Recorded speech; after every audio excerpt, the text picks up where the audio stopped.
All right, let's just jump right into this. We often think of prayer as like a list of requests we send up, hoping for a quick answer.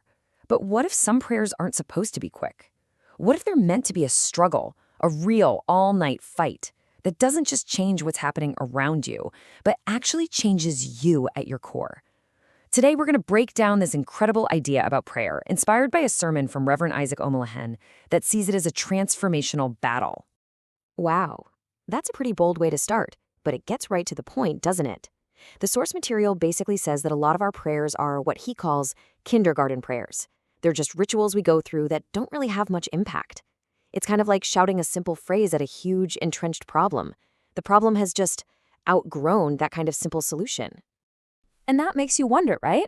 Why do some problems in our lives just feel so stuck, so immovable?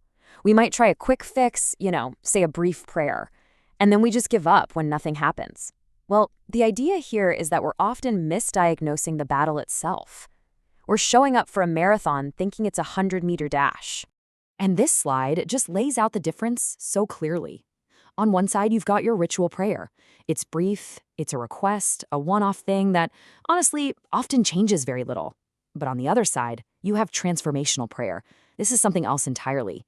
It's an enduring struggle, a persistent fight that can change everything. And it starts by changing you, the person doing the praying. Okay, so the first big principle we need to grab from the sermon is this. Some breakthroughs simply require a fight. And not just any fight, we're talking about a long, drawn-out one. The whole idea here is that the nature of the problem itself is what dictates the length and the intensity of the fight. You just can't tackle a deep-rooted, foundational issue with a simple surface-level effort. Your commitment has to match the scale of the challenge. Let's look at a classic story, Goliath. For 39 days, think about that, more than a month, this giant just parades around, and an entire army is totally paralyzed with fear. The sermon makes this fascinating point that during this time, heaven was essentially handcuffed, meaning divine power was just waiting for a human partner, someone to volunteer and step up. The problem didn't just vanish on day one. It lasted and lasted until somebody, the young, inexperienced David, was finally willing to step into the fight on day 40. And the sermon uses this brilliant boxing analogy about the James Douglas versus Mike Tyson fight. Douglas's coach knew that Tyson was a powerhouse, but he almost never went past the 5th round. So what was the strategy?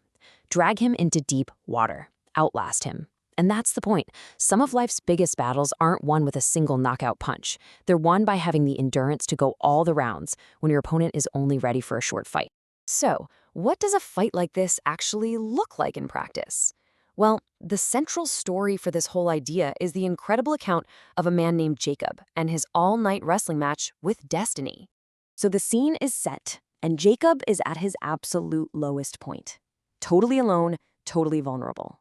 Out of nowhere, this man attacks him, and they start to wrestle. But this isn't just a quick scuffle. This goes on the entire night. And here's the crazy part.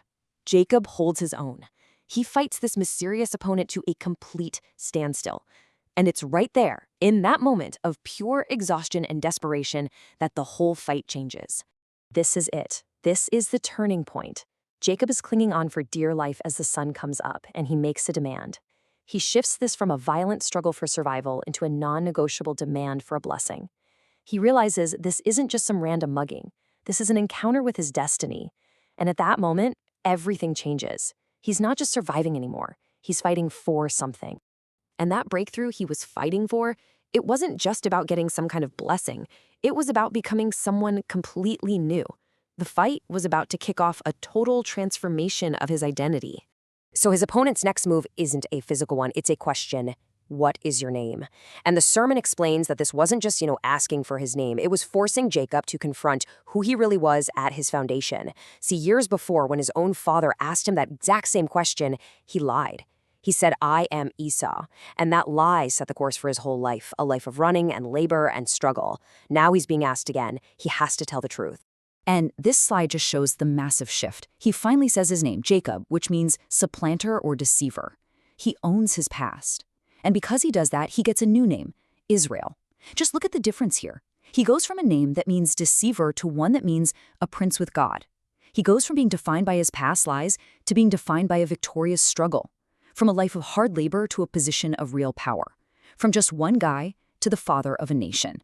So the new name itself is basically a promotion. The angel tells him, you are now a prince. You have power with God and with men because you have prevailed.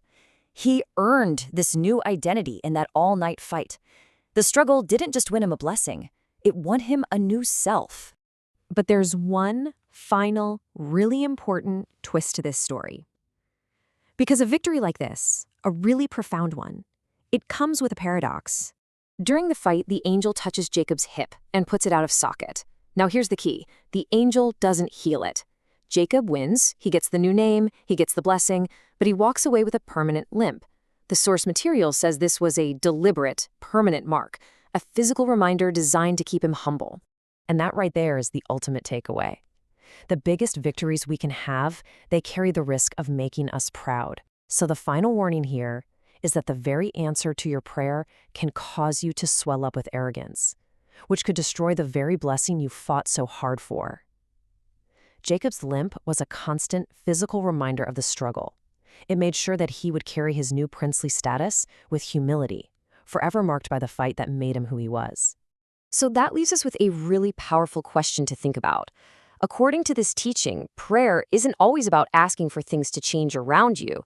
A lot of the time, it's about engaging in the struggle that's meant to change you. It's about wrestling through the night until a new name, a new identity is forged in the fire. So the question is, what's the fight that's waiting for you?